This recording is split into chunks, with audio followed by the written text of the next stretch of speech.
Today we are talking the top 10 cards in Diamond Dynasty to begin the year. Joe Mauer, Randy Johnson, Roberto Clemente, Frank Thomas. So many great cards are in Diamond Dynasty that I can't wait to get my hands on it. In this video, we are going to be ranking the top 10 cards in Diamond Dynasty. In the comments down below, let me know who is the best card in Diamond Dynasty. Who do you think is the best card in Diamond Dynasty? But if you're excited for this one, do me a favor, hit that like button, hit that subscribe if you're new. I would greatly appreciate it. And make sure to follow me over on Twitch. We're about live 3 to 4 times a week, so make sure to follow me over there. We're grinding no money spent, ranked seasons, battle royale, all that good stuff. But I hope you all enjoy the video, and let's get it. Minika, watch me on Twitch, ooh, I'm streaming. I'm on YouTube, subscribe to the channel, red button beaming. Let's get that sub count, take over YouTube, ooh, we teaming.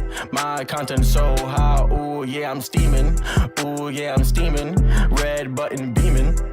Alright, so we are going to talk the top 10 cards in MLB The Show 22 Diamond Dynasty. And before you yell at me in the comments, no, I don't have these cards. They are too expensive. I have not had time to get them just yet. But I've talked to a ton of people that have used the top cards in the game. We formulated a list. They helped me out. World Series players from last year. They know the best cards in the game. They let me know. We talked it out. We went through swings, stats, all that good stuff. So in today's video, the top 10 cards in Diamond Dynasty. Let's get into it. At number 10, we have 95 overall prime Troy GLAUS. There was a ton of options for number 10 on this list. Fernando Tatis Jr. could have made it. Shohei OHTANI could have made it. Kirk Gibson could have made it. Ton of different cards could have made number 10, but I went with Troy GLAUS, 95 overall with that 102 power against righties, 118 against lefties. We need better infielders in the game. I feel like outfielders are kind of stacked. Tatis's defense isn't the best. That's why I didn't go with him. OHTANI, you can only use 1 out of every 5 games. They made it where you can only use him 1 out of every 5 games. I thought we were going to use OHTANI as DH and MLB The Show 22, but they didn't do that. So Troy GLAUS is going to be here because of that great power. He is a very solid defender. He can play third base, shortstop for you, and the contact is solid enough for higher divisions. Hall of Fame, pretty solid against righties,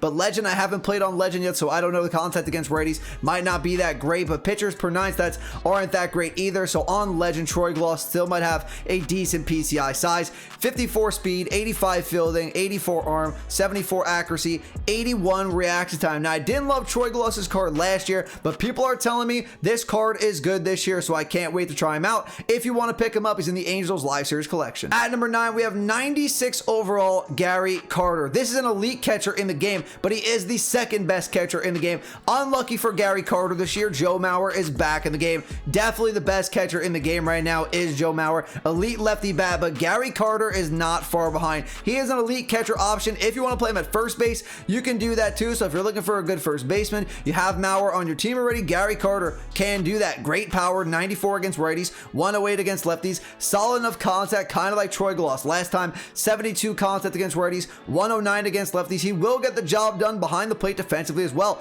Good enough arm for the beginning of the year. You get him paralleled up a little bit, 78 fielding, 85 arm, 78 accuracy, 70 reaction time, 82 block. And if you do happen to get him parallel 5, he's going to have 83 fielding, a 90 arm. That's going to be a cannon behind the plate. 83 accuracy, 75 reaction time, and 87 blocking. Comes with 38 speed, which actually isn't horrible for a catcher. You're not going to find a lot of fast catchers in the game. I think JT Realmuto is the fastest. I forget what his speed is, but 38 speed, we will take it. And for only after finishing the Mets Live Series collection, this is worth doing. At number 8, we are going to have 99 overall MVP Frank Thomas. Please stop commenting right now. I know you guys are yelling at me in the comments. How is a 99 overall card one of the only 3 99 overall cards in the game? At number 8, Frank Thomas is too big. His swing isn't that good. I would much rather have Albert Pujols at first base. Now, Frank Thomas, don't get me wrong, is still a top 8 card in the game. On paper, he's the best hitter in the game, but it's not on paper. It's in game. The swing matters, the size matters, and even with the great stats, 109 contact against righties, 105 against lefties, 105 power against righties, 125 against lefties, I would rather have Albert Pujols personally. Better swing. He's not as big as Frank Thomas, so the strike zone's not going to be as big. Pujols has really good power, not as good contact as Frank Thomas, but still pretty solid for this point in the year. Defense, they're both not great. Doesn't really matter though, they're playing first base, but Frank Thomas still a top 8 card in the game. I mean, still an elite card, and I would love to have him on my team. If you want to pick him up, you have to complete the AL Live Series collection. Speaking of Albert Pujols, here he is at number 7, 95 overall Rookie of the Year. Albert Pujols. This card is disgusting. Can't play left field, right field, first base, third base, but you probably want to play him at first base because of lack of defense, lack of speed. Definitely wouldn't stick him in the outfield. If you want to try him at third base, I guess you can, but not the best fielding stats, not the best arm. I would try to play him at first base. The power is there, especially at this point in the year. 100 power against righties, 103 against lefties. That is amazing, and he has 120 contact against righties, which is way better than Frank Thomas's contact against righties at parallel 5. Pujols' contact against righties is maxed out at 125, and 89 contact against lefties isn't that bad either. I like his swing better. Doesn't have as big a strike zone as Frank Thomas. He is better defensively than Frank Thomas at the first baseman spot, so I will take Pujols over Frank Thomas, who is also faster with 60 speed. I actually don't know the quirks difference. I want to take a look at Frank Thomas's quirks in a second, but neither of them have a great amount of quirks because they're not live series cards. If you want to pick up Pujols too, he is way easier to get. Only 80k stubs on the market, whereas Frank Thomas, you got to get every single AL live series card. At number 6, we have 99 overall Roberto Clemente. On paper, one of the best cards in the game, if not the best card in the game, and he's still number 6 on this list, but in-game Roberto Clemente cards have never played that great. That's why I actually like that they dropped him at the beginning of the year, because people will use a 99 overall Roberto Clemente at the beginning of the year, but in 3 months when better cards come out, people aren't really going to use this card anymore. He does have very similar stats to that Jackie Robinson 99 overall card we got in 21 at the beginning of the year. Max contact against both sides, so on those higher divisions, you know he's going to have that great PCI size, which will definitely come in clutch. He doesn't have the best swing though in game. That holds him back. 81 power against righties, 85 against lefties, and there are stacked outfielders in this game. Trout, the new Byron Buxton. You have Grady Sizemore, who we're going to talk about. That card is disgusting. There are so many great outfielders in the game that Roberto Clemente is going to phase out at some point, but he still has a few months until he does that, because look at the fielding stats. I mean, in the field, he's going to be a beast. 95 fielding, 99 arm and accuracy, 95 reaction time with 72 speed. At parallel 4, max fielding stats, plus 75 speed, almost at a 90 power for both sides. I mean, he's going to be amazing. He's still a top 6 card in the game, but in game, because of his swing, that's going to hold him back. Have him here at number 6.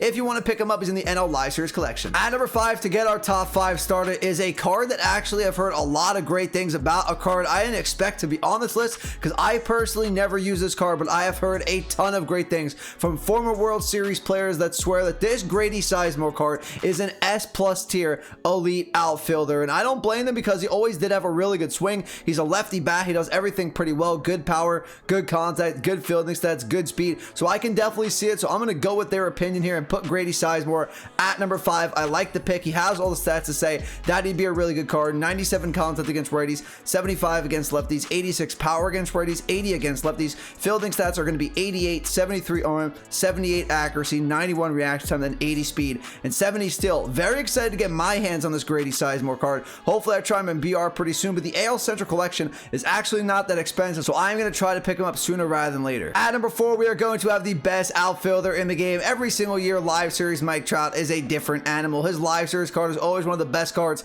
in the entire game because the stats say so, and in-game Mike Trout cards just play extremely well. He is great in-game, he has great quirks, and the stats are also pretty good as well. 91 contact against righties, 85 against lefties, 117 power against righties, 83 against lefties. Just wait till he has a great inside edge day where the stats are going to get even better from inside edge than just +1. He's going to be a different animal that day. 81 fielding, 85 arm, 82 accuracy, 80 reaction time with 89 speed, 42 steal. And we take a look at the quirks here because Mike Trout always has an absurd amount of quirks. They actually lowered his amount of quirks this year, but still with 12, that's a lot for the beginning of the year. Has dead red, breaking ball hitter, night player. I love to play night games, so that's going to work out great. Unfazed, rally monkey, sniper, speedster, hitting machine. He has everything you want. The only thing that you don't want is the fact that he costs 350,000 stubs to get. At number 3, we are going to have new legend Chase Utley, the best second baseman in the game, and we desperately needed some better second basemen in MLB The Show Diamond Dynasty. We needed better catchers, and we needed better second basemen, and we got 2 great ones,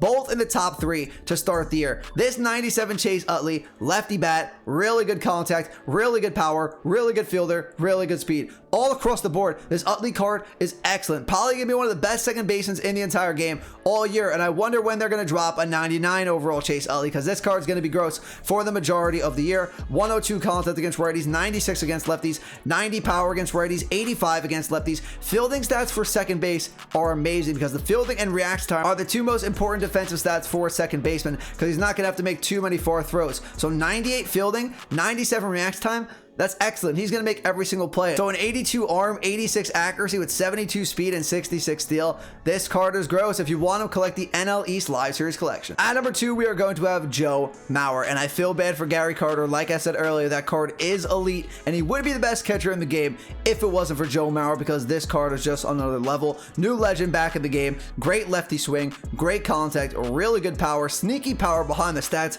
86 power against righties. 74 against lefties. In my opinion, I have used this card in Battle Royale. Feels like 95 plus power against both sides, in my opinion. Defense is elite. 90 fielding, 88 arm, 87 accuracy, 74 reaction time, 86 blocking, insane swing, great lefty swing. I can't wait to get a 99 overall Joe Mauer at some point in the year. I'm going to try to finish the cover athlete collection. I'm going to try to get him onto my ranked seasons team as soon as possible. He's probably not getting replaced until 99 overall Joe Mauer comes out. With 47 speed, 27 steal, this card is elite. Like I said, you have to finish the cover athlete collection to get him, but it is well worth it. And last but not least, the best card in the game, in my opinion, it is 99 overall Randy Johnson. Now, I know some people are a little disappointed, a little let down with him being the collection award because of the stats here. 105 hits per 9, 125 Ks per 9, but you have to remember, we're at the beginning of April right now. This card doesn't have to last the entire year. Now, I know some people would like it to, especially if you're going to shell out the money to go ahead and complete the collection to get this Randy Johnson. You want to use him for the entire year. Maybe they're going to put out a 99 overall Diamondback Randy Johnson later on in the year. They came out with multiple 99 overall Vladimir Guerrero Jr.'s last year. Why can't they do that for Randy Johnson with max hits and Ks per 9? But for the beginning of the year, these stats are insane. I mean, what more do you want from a Randy Johnson card in the beginning of April? 105 hits per 9, that's insane. 125 Ks per 9,